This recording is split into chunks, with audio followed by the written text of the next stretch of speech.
जय हिंद दोस्तों, मेरा नाम धर्मेंद्र मिश्रा है और मैं इस चैनल के माध्यम से हर रोज़ मेंस आंसर राइटिंग की प्रैक्टिस करता हूं। मेरा आपसे एक ही रिक्वेस्ट है कि इस वीडियो को आप अंत तक देखें ताकि आप एक महत्वपूर्ण टॉपिक को आंसर राइट करना सीख जाएं। और अगर आपके पास समय कम है तो आप इसको 1.5x और 2.0x में देख सकते हैं, ये तब भी समझ में आता है। और इसका बेहतर फ़ायदा लेना चाहते हो इस वीडियो का, तो इस वीडियो को ख़त्म होते ही आप भी अपने से एक आंसर राइट को ज़रूर करें, ठीक है। तो बिना आपका समय लिए मैं शुरू करता हूँ आज का क्वेश्चन। बहुत ही बेसिक क्वेश्चन है, what is the salient feature of the constitution. बहुत बार पूछा गया है, तो स्टार्ट करते हैं। हमारा आपको पता है हमारा फॉर्मेट कैसे रहता है। हम सबसे पहले एक बेसिक इंट्रो लिखेंगे। The basic intro should be fulfill the overview of the demands of questions. So the demand, what is the demand? Demand is just to salient feature, just to write the salient features.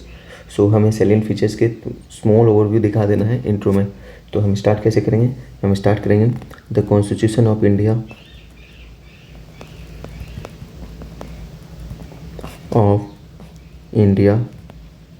Constitution of India.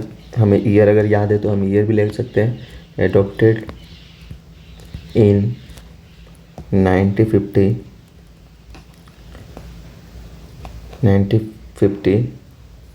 Has various features. चूँकि हमें features पूछ रहे थे इसलिए हमने intro में features लिखा। Reflecting, ये फीचर्स क्या रिफ्लेक्ट करता है हम लोग उन्हें लिख देंगे।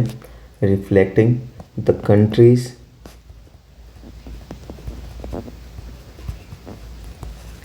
Socio culture diversity and democratic aspiration, ठीक है। ये हमारा एक बेसिक इंट्रो था। अब हम बॉडी पे आएंगे। बॉडी के लिए हम क्या करते हैं, जो क्वेश्चन पूछा गया उसी को हम एक सब हेडिंग बना देंगे, ठीक है। तो क्वेश्चन क्या, what is the salient features of the constitution. So the salient features of the constitution, ये हमारा सब हेडिंग रह गया। इसको आप बॉक्स के अंदर डाल दो। तो सबसे पहले से क्या क्या है, ऐसे हम पॉइंटर वाइज स्टार्ट करेंगे। सो हमें पता है ये लॉन्गेस्ट रिटेन कॉन्स्टिट्यूशन है।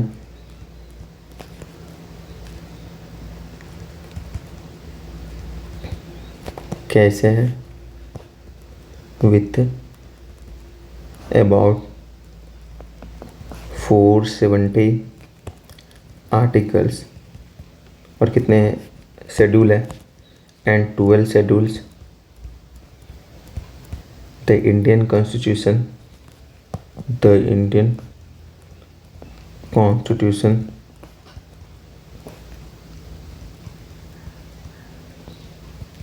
is longest written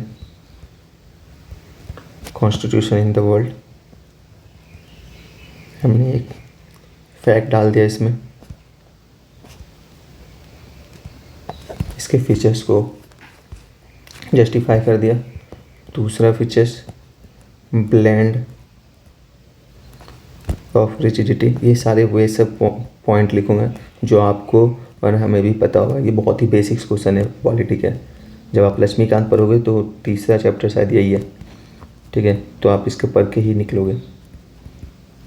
तो ये सबको याद ही रहता है, ये सारे पॉइंट्स बस लिखने की प्रैक्टिस करना है, भले ही हमें याद है तब भी। तो blend of rigidity and flexibility, तो हम क्या कर देंगे, सम ऑफ द प्रोविजंस। हमें पता है कि कुछ प्रोविजंस होते हैं जिसको अमेंड करने के लिए हमें स्पेशल मेजॉरिटी चाहिए, पर कुछ क्या होता है सिंपल मेजॉरिटी से हो जाता है, ठीक है। तो इसी को तो कहते हैं रिजिडिटी और फ्लेक्सिबिलिटी, कि हमारे भारत में रिजिडिटी भी है, फ्लेक्सिबिलिटी है। पर अमेरिका में क्या, अमेरिका में रिजिड है, ब्रिटेन में क्या, ब्रिटेन में फ्लेक्सिबल है क्योंकि वहाँ पे अनरिटन कॉन्स्टिट्यूशन है ना, like there is no any things thing written in written. पर अमेरिका में रिटन है और बहुत ही रिजिड है, उसको चेंज करना आसान नहीं है, ठीक है। तो सम ऑफ द प्रोविजंस रिक्वायर्ड और special majority,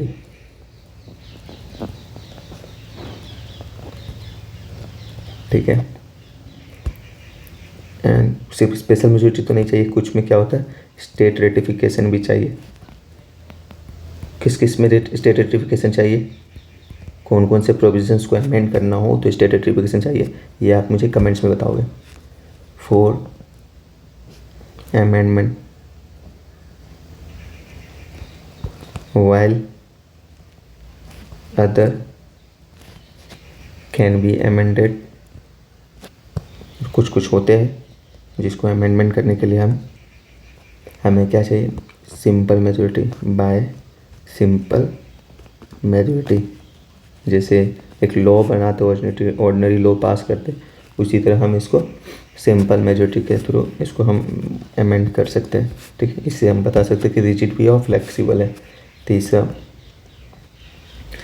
federal system with unitary wise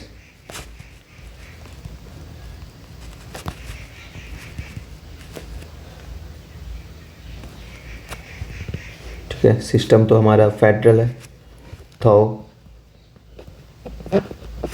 federal structure, लेकिन आप स्ट्रक्चर देखोगे तो वो हमारा स्ट्रक्चर फेडरल है। फेडरल कैसे, हमारे पास स्टेट भी है सेंट्रल भी है, पर क्या है सेंट्रल पावरफुल है।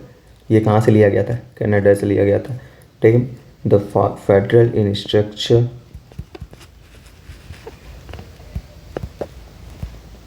But strong centralising feature, strong centralizing features,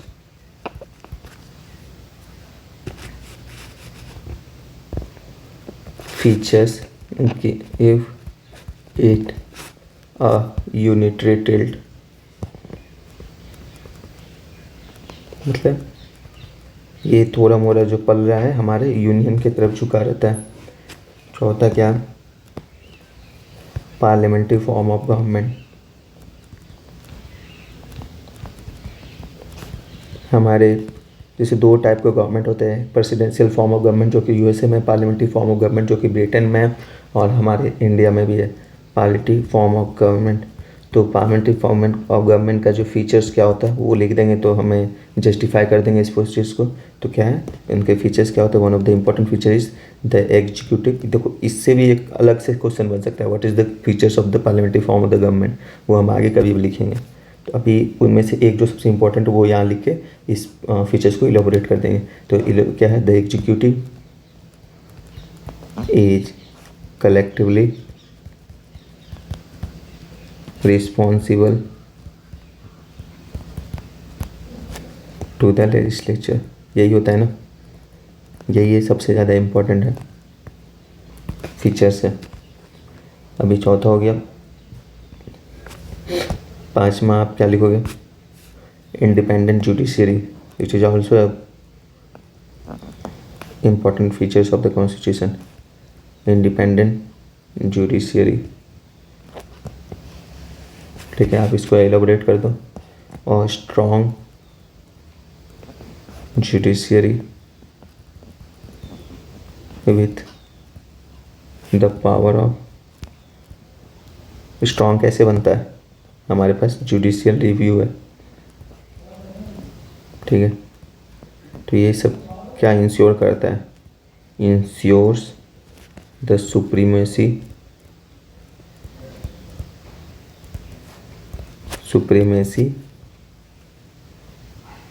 of the constitution. हमारे यहाँ इंडिया में सबसे सुप्रीम कौन है, कॉन्स्टिट्यूशन है, और ये इंश्योर कौन करता है, ये कोर्ट इंश्योर करता है, ठीक है। जब भी टायरनी ऑफ मेजोरिटी होता है, लाइक कुछ ऐसे बिल पास हो जाते हैं जो कॉन्स्टिट्यूशन के खिलाफ है, तो हमारे जुडिशरी जो है वो जुडिशियल रिव्यू ला सकते हैं और उसको डिसबैंड कर सकते हैं उस लॉ को, जो भी कोई एक्ट है तो, of the constitution and protects, और ये साथ में क्या करते हैं, प्रोटेक्ट सिटीजन्स राइट, जो सिटीजन के राइट है उसको प्रोटेक्ट करते हैं। चलो अभी देखो हमारे पास पेज कम है और हमारे पास बहुत सारे फीचर्स हैं, तो आप क्या लिखोगे, आप यहाँ लिख दोगे अदर्स फीचर्स, डायग्राम बना के हम दिखा देंगे क्या क्या है। सिंगल एक सिंगल सिटीजनशिप है ना, यहाँ पे भले ही फेडरल है ना, पर यूएसए की तरह ऐसा नहीं है कि स्टेट का अलग सिटीजनशिप रहेगा और सेंटर का अलग से रहेगा, यहाँ पे सिंगल सिटीजनशिप रहता है। दूसरा सेक्युलर स्टेट है हमारा, तो सेकुलरिज्म भी एक फीचर्स है। तीसरा फंडामेंटल राइट्स, हमारे देश में फंडामेंटल राइट्स है जो कि एक फीचर्स है। सोशियो पॉलिटिकल डेवलपमेंट के लिए क्या है हमारे पास, नॉट सोशियो पॉलिटिकल डेवलपमेंट के लिए हमारे पास है, सोशियो इकोनॉमिकल, पॉलिटिकल डेवलपमेंट के लिए फंडामेंटल राइट्स है, सोशियो इकोनॉमिकल डेवलपमेंट के लिए हमारे पास डीपीएसपी है। ठीक है, सबसे इम्पोर्टेंट यूनिवर्सल एडल्ट फ्रेंचाइज है, लाइक एवरीवन कैन वोट, अगर आप 18 साल से ज़्यादा है। ये कौन से अधिवेशन में आया, कौन से अमेंडमेंट में लाया गया था, पहले 21 था, कौन से अमेंडमेंट में इसको अट्रैक्ट किया गया, ये आप कमेंट में बताओगे। ठीक है, इमरजेंसी प्रोविजन, अभी जो जो याद आ रहा है चैप्टर्स ना पॉलिटी में, सब आप इसमें लिख दो, सब उसके वही है। इंटीग्रेटेड जुडिशियरी, हाल दो मैंने इसको लिख दिया ऊपर, फिर भी चलेगा।